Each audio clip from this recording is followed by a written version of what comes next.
and welcome into the Gary Dunn Show for today, September 25th, 2018. I'm your new host today, Dylan Goday, and join with me is Coach Dunn. And Coach Dunn, I'm happy to be able to do this as a former player of yours, your first semester here. It's cool to be able to be on the Coaches Show with you. Yeah, it's great to have you. Yeah. Appreciate it. I'm really excited. So let's jump right in to talking about this past week's opponent in Edinboro. High-scoring game there. The offense got it rolling again.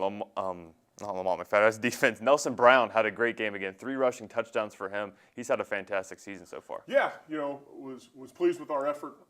Obviously, it was a crazy game, and I'm sure we'll get into that a little bit. But Nelson's playing really well, and I think the offensive line is starting to really gel together.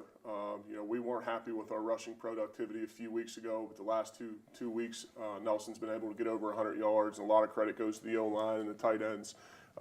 Opening those holes, but he's a special player, and he just needs a crease. And I thought he played a good game, but it was a wild game at Adamson Stadium, but it was great to get the win. It was, and it was the first game at Adamson Stadium, which seemed like forever, close to 11 months. So talk about just having the team at home for the first time in so long. Yeah, it was fabulous to be at home. I think dating back to last year, we had spent 7 of 8 weeks on the road.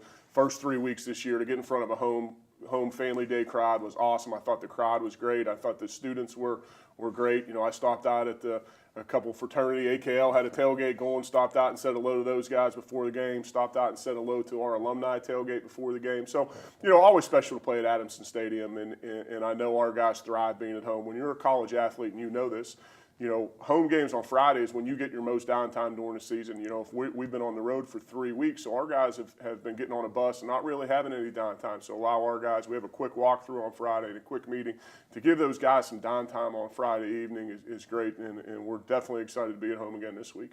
Yeah, it should be an exciting game against IUP. We'll get to that a little later as well. And the wide receiver stepped up again. Tyson Hill, another touchdown catch. That's 2 touchdown catches in back-to-back games. Talk about a young receiver stepping into that role. Yeah, Tyson has made some great strides. And, Tyson was a little banged up a year ago early in the season and really didn't start getting reps until week 5, week 6, week 7. And you can just see Tyson grow and mature. And really, I think the biggest thing, because he has the talent, is his confidence level. He made some big catches in that game, especially the last touchdown catch and the last drive to run out the clock. He had a big catch. So, he's growing and maturing. And the thing I like about our receiving core is we're spreading the ball around. One day Jordan Dandridge, who had another big game this week. Chad Livingston has a big game last week against Shippensburg. Tyson Hill has a big game this week. So, when we can diversify our offense and spread the ball around, I think it makes us a better unit, a better team. And our receivers are really stepping up. And I think you're going to start to see some more guys step up. Cantarin has come in and played well, and we're going to get some other guys in the mix. So, I'm excited about our receiving core. And we mentioned it in our broadcast last week that you had 3 receivers in the top 10 in PSAC yards and touchdowns. So that's big for any team to have that kind of versatility at the receiver position. Yeah, absolutely. And Noah's doing a great job getting him the ball.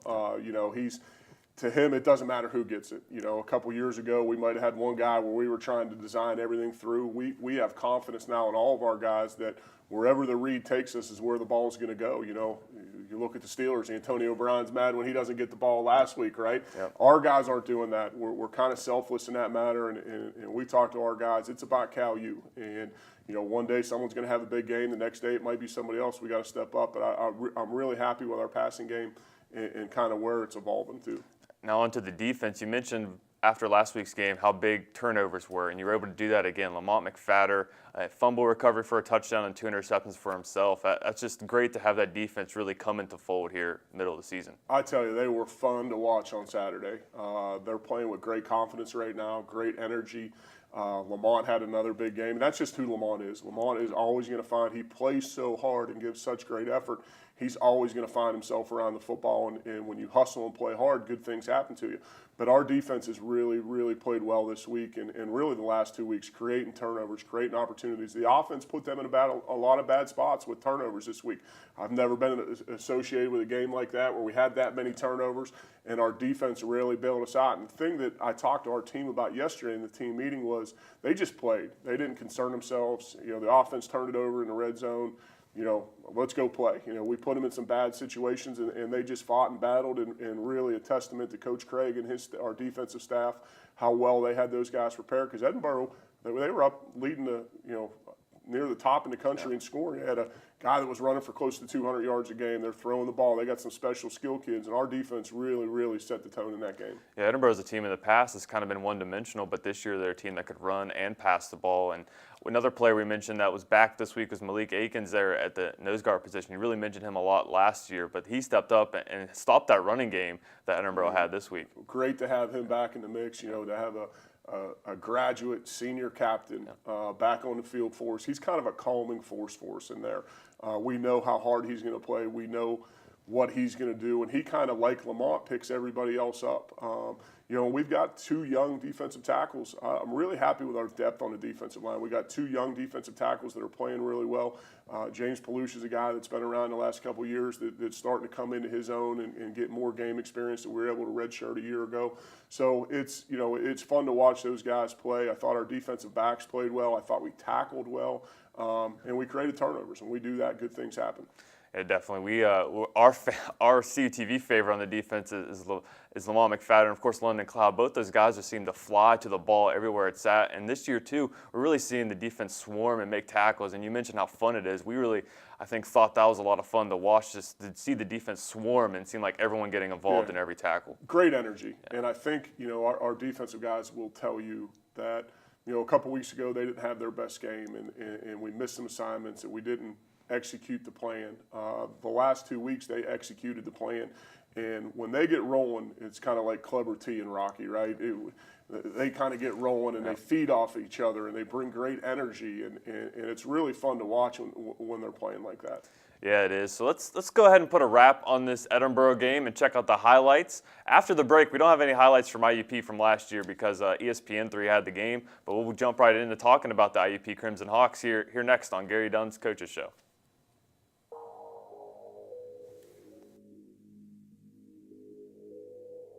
Brown puts his head down, gets into the end zone for a California touchdown. California an early lead. Intercepted. Edinboro Fighting Scots has one man to beat. They beat Mitchell at the 20, at the 10, falling at the 10. It's faked. Tomko has room to his right, gets the first down and more at the 5 into the end zone. Mitchell drops back, goes long, Dandrid's open. He got it with one hand into the end zone. Touchdown, Vulcan. Brown with the give. Brown fights his way into the end zone for a California touchdown. Tomko has a receiver.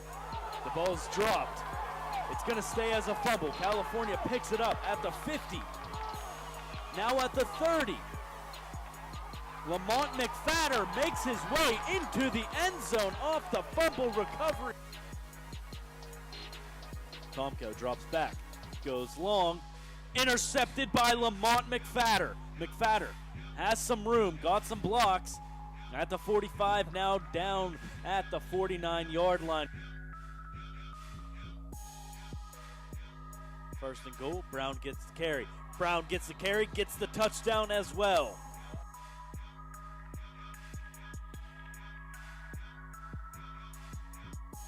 Tomko drops back, intercepted by California.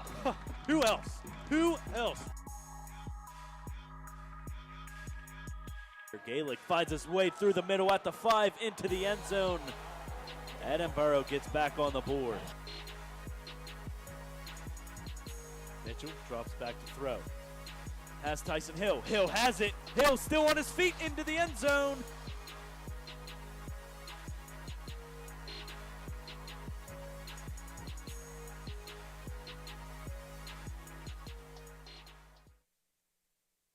Saturdays are for the Vulcans.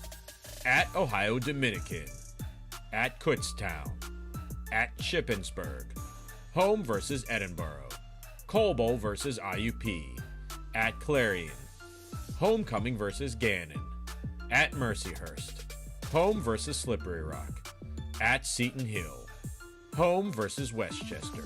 Catch all the action live on CUTV and WCAL. In NCAA Division II, community engagement is an initiative at all 25 national championships because student athletes want to give back while competing for a national title. Over the course of the year, Division II student athletes have an opportunity to leave a lasting impression in local communities throughout the country. Whether Division II student athletes are volunteering at hospitals, schools, after-school care programs, foster homes, or retirement villages, they make a difference in the lives of others. In Division II, we rise to the opportunity and make community engagement ours.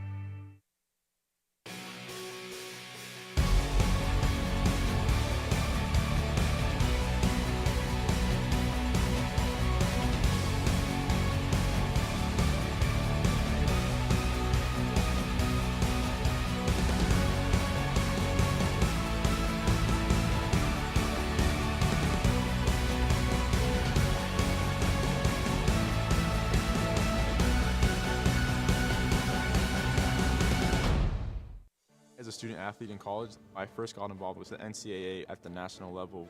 It was through the Student Athlete Advisory Committee, SAC, gave me an opportunity to advocate on behalf of all student athletes, to affect change and to make an impact. The NCAA is giving the student athlete a platform to voice their concerns and to be able to advocate for what's going to affect their well-being. The policies that are being put in place are speaking towards academics, they're speaking towards well-being, they're speaking towards fairness, creating a culture so that the student athletes have the best experiences possible.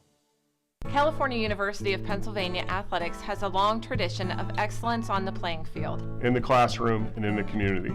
The Athletics Day of Giving supports excellence in Cal U athletics. And its success begins with you.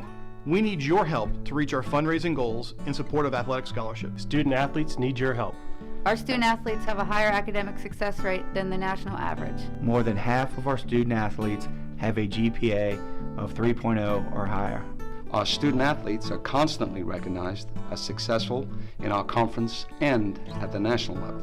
Help us help our student athletes. Your gift will make a difference in the lives of student athletes as they work hard in the game and in the classroom. Join us today, September 25th, for our Athletics Day of Giving. Every gift counts. Visit www.calu.edu/athletics-give to make your gift. Cal U.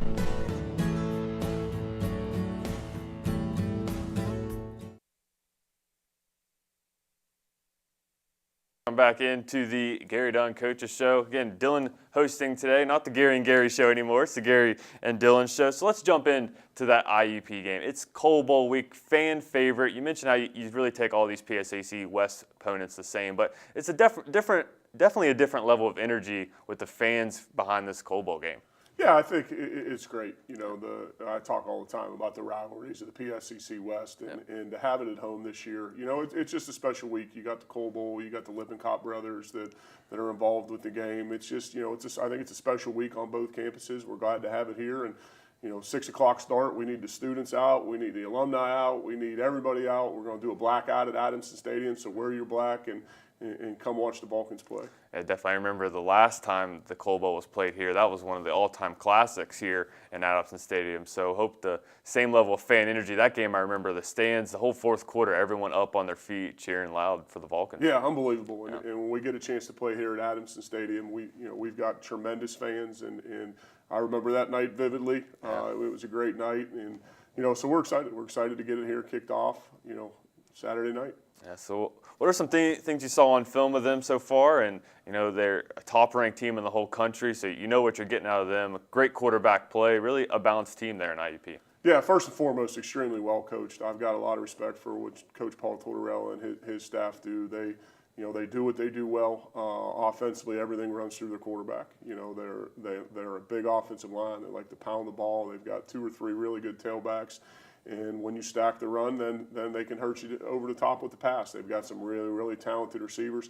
They're just a really balanced offense, and they're very good at what they do, and they're very well coached. And you flip to the defensive side of the ball, and everything really starts up front with them. They've got 4 really good defensive linemen that can stop the run and love the pass rush. Their linebackers are good. Their secondary good.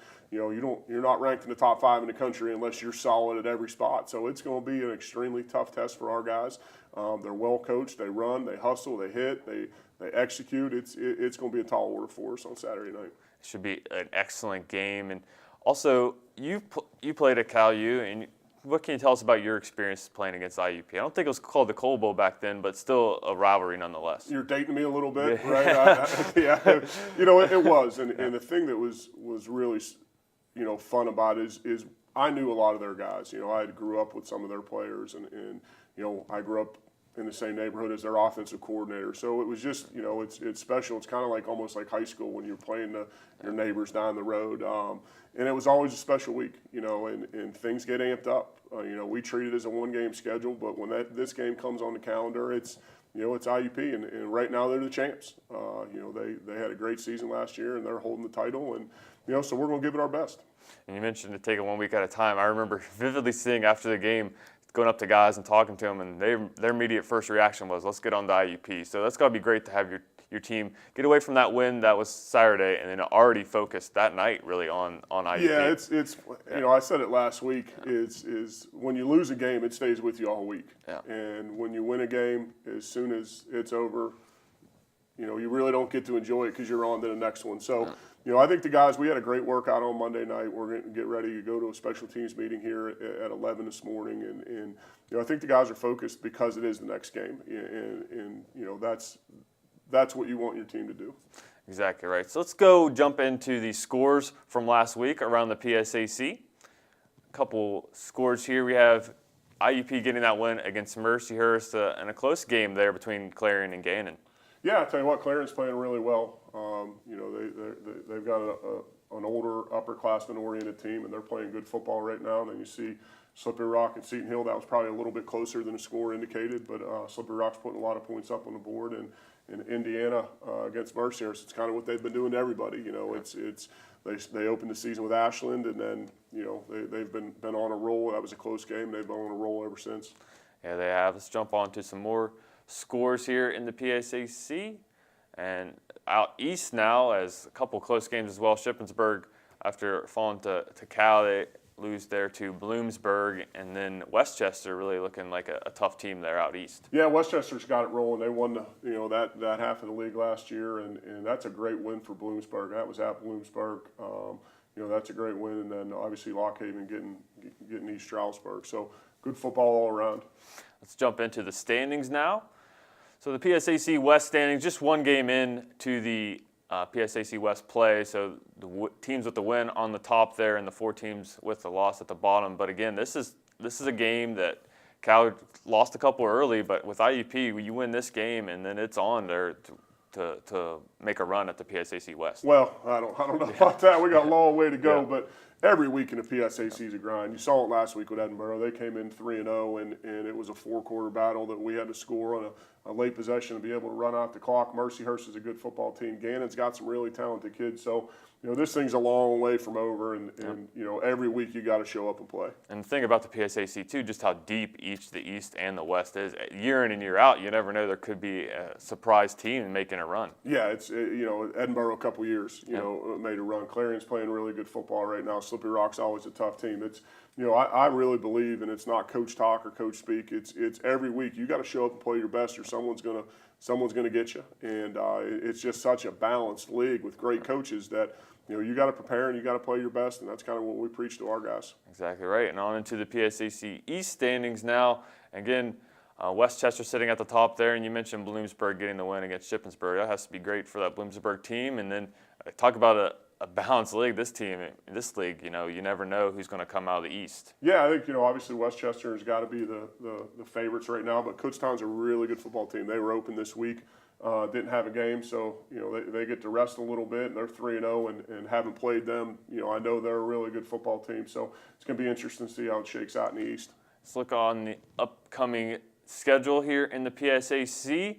And again, with a later kickoff, and you're a fan of, you know, some fans of the game, what game here would you suggest, maybe an earlier game before the IUP game there on Saturday for fans to watch? You know, I think that Gannon-Edinboro game's a kind of airy rivalry game. That's going to be a good football game. And Mercyhurst at Slippery Rock, I got a lot of respect for what Mercyhurst does. They're a physical team. They're extremely well coached. Their coach does a great job. That's going to be a good game. And then Bloomsburg and Kutztown's going to be a great game. Yeah, every week in the PSAC, like you mentioned, just great games all around. And with the loss of Cheney, kind of interesting that Lockhaven's making a trip down to Texas A&M Commerce. I mean, that's going to be a tough game and really put the PSAC on a show to the whole country. They're playing against one of the top teams in the country. Yeah, I'm glad I'm not making that trip, right? That's, yeah. I'm sure they're flying to Texas, but that's, when you travel that far across the country, that's a tough one. But yeah, it's great that I think you're seeing that in the PSAC too, that we're, everyone seems to be trying to schedule top-notch games. I know, obviously Indiana played Ashland. We played Ohio Dominican. I know East Stroudsburg went out and played Ferris State. So, it's fun to see the PSAC step out of conference play and go play some of the nationally ranked teams. Yeah, it was really cool. And Kutztown as well, playing up at Assumption. Up at Assumption, yeah, and exactly. So it's I think that's kind of where Division II football is going. Is you're going to have to travel a little bit and find those games. Yeah, but on into this week, again, it is the Coal Bowl. Fans, if you're not making the trip out to the game, you mentioned the blackout Saturday night at 6 o'clock. The first 200 fans, I think, get a shirt there for that game as well. So definitely get there early because it's going to be a huge crowd. And again, wear your black in support of the Vulcans. We'll be live on the PSAC network as well. So great for CUTV to cover this game. In years past, it's been ESPN3 getting it. So it's nice that CUTV can broadcast you guys it. are going to cover it. I know our alumni.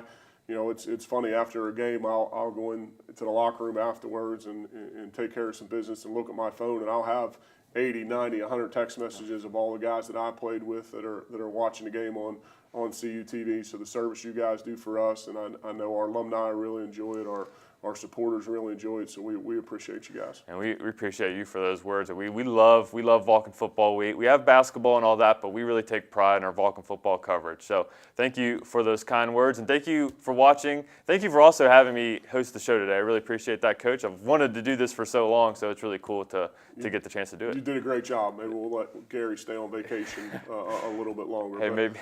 We need the fan support this week. Come on to the Coal Bowl, 6 o'clock, blackout, tailgate. Students, we need your support. Once you're here, it should be a great evening. You heard it. You heard it straight from Coach Dunn. Come out and support the Vulcans Saturday at 6 o'clock. But that's it for this Coach's Show. You've been watching The Gary Dunn Show here on CUTV.